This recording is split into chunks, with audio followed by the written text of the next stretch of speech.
Kehidupan generasi muda pada saat ini tidak dapat terlepaskan dari adanya perkembangan teknologi yang terjadi begitu cepat dan juga tidak terbatas. Dengan adanya teknologi yang canggih ini, manusia menjadi sangat bergantung terhadapnya, terutama generasi muda pada saat ini. Fenomena ini telah merubah dan bahkan merusak tatanan hidup generasi muda. Maraknya terjadi individualisme dan juga melemahnya kepedulian sosial menjadi salah satu contohnya. Dalam menghadapi tantangan tersebut, moralitas dan etika menjadi sangat penting untuk ditanamkan. Moralitas dan etika berperan penting untuk menjamin sikap yang baik dalam menjalankan kehidupan bermasyarakat, berbangsa, dan bernegara berdampingan dengan penggunaan teknologi.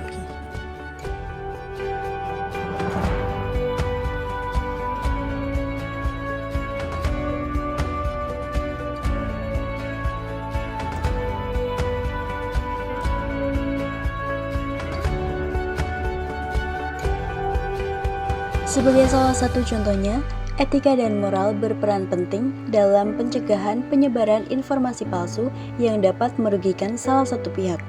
Kemudian, etika dan moral juga dapat mendorong inovasi teknologi yang bertanggung jawab dan juga berdampak positif tentunya.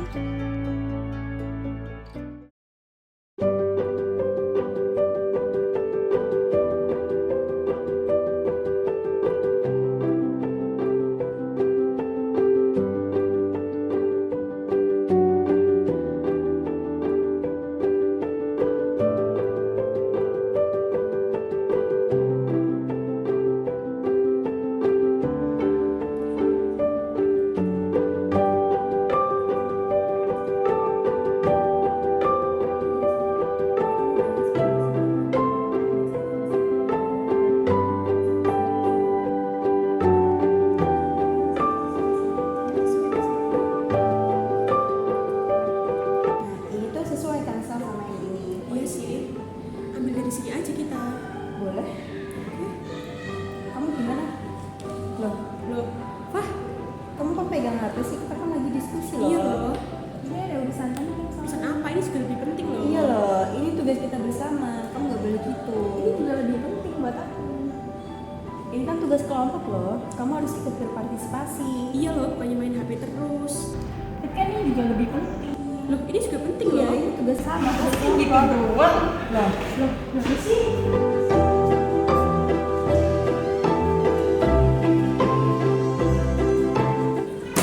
Masih loh, kita tuh.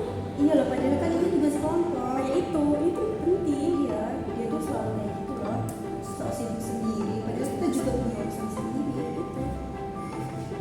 Udah kita lanjut aja deh. Nanti nilai dia dikurangin aja.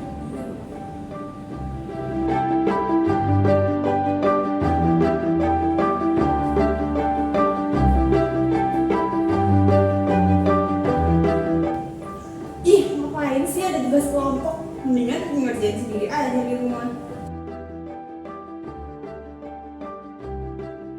Nah, dari video tersebut diperlihatkan mengenai fenomena individualisme yang mana hal itu marak terjadi di generasi muda zaman sekarang. Untuk hal tersebut dipengaruhi karena adanya pengaruh teknologi yang semakin pesat dan juga lain sebagainya. Ada beberapa upaya yang dapat dilakukan untuk mengatasi individualisme ini dalam kalangan generasi muda. Yang pertama adanya penanaman nilai sejak dini yang dilakukan oleh keluarga, di mana keluarga menanamkan nilai-nilai Pancasila seperti tenggang rasa, gotong royong, kemudian saling menghormati satu sama lain sejak anak masih kecil. Lalu ada juga peranan lembaga pendidikan, di mana peranan lembaga pendidikan ini penting dalam penanaman nilai dan juga pendidikan karakter lewat strategi pembelajaran. Yang kedua ada mendukung dan melestarikan budaya gotong royong, rasa peduli, empati dalam aspek kehidupan. Kemudian memperkuat peran media dan teknologi informasi untuk menyebarkan konten-konten positif yang mana berisikan tentang nilai-nilai Pancasila dan juga tentang anti individualisme. Kemudian ada untuk para remaja bisa dengan menciptakan lingkungan yang suportif dan tidak mudah menjudge seseorang, di mana lingkungan yang selalu memprioritaskan kerjasama dan tolong menolong. penerapan solusi-solusi ini membutuhkan komitmen dan kerjasama dari semua pihak, mulai dari individual, keluarga, sekolah, komunitas, hingga pemerintah. Dengan pengawalan nilai-nilai Pancasila secara konsisten dan berkelanjutan, individualisme dapat diatasi dan digantikan dengan rasa kebersamaan dan gotong royong yang menciptakan ciri khas bangsa Indonesia.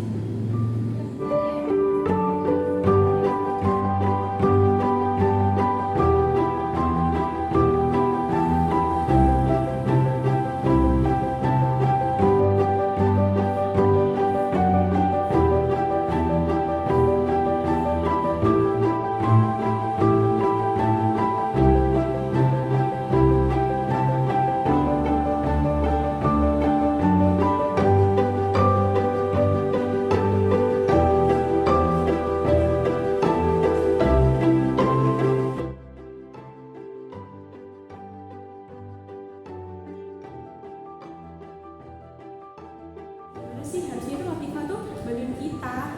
Iya, masa dia malah sendiri Main HP terus. Iya, Ini nanti kemana? nggak tahu. Tuh loh, tadi kita tuh lagi ngerjain tugas kelompok kan. Masa dia sibuk sendiri sih sama HP-nya? Terus dia ngambek juga.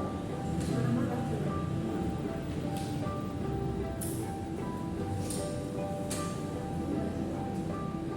Ini tugas kelompok. Kasih lagi mau bantuin kita.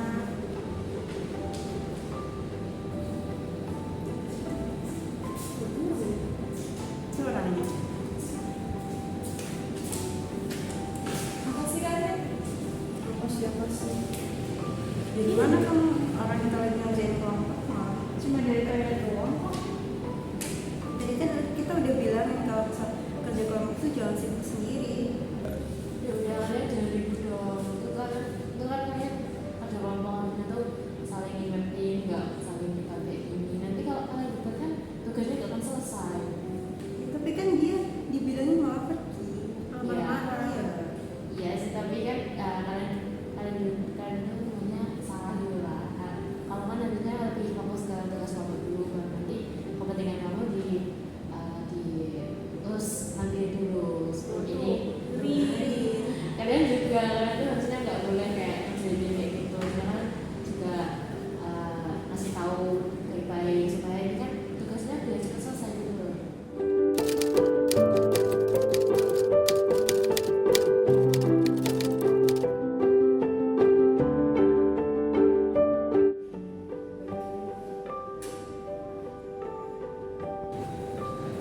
Teman-teman, ada kalanya kepentingan pribadi kita harus kita kesampingkan terlebih dahulu ketika kita berada atau terlibat dalam kepentingan bersama. Misalnya dalam kasus tadi itu jika kita terlibat dalam kerja kelompok, maka kita harus bisa untuk ikut berpartisipasi aktif dalam penugasan kelompok tersebut. Agar dapat menjadi warga negara yang baik dan cerdas, kita harus dapat bertanggung jawab untuk menyelesaikan tugas yang telah diberikan kepada kita dengan baik.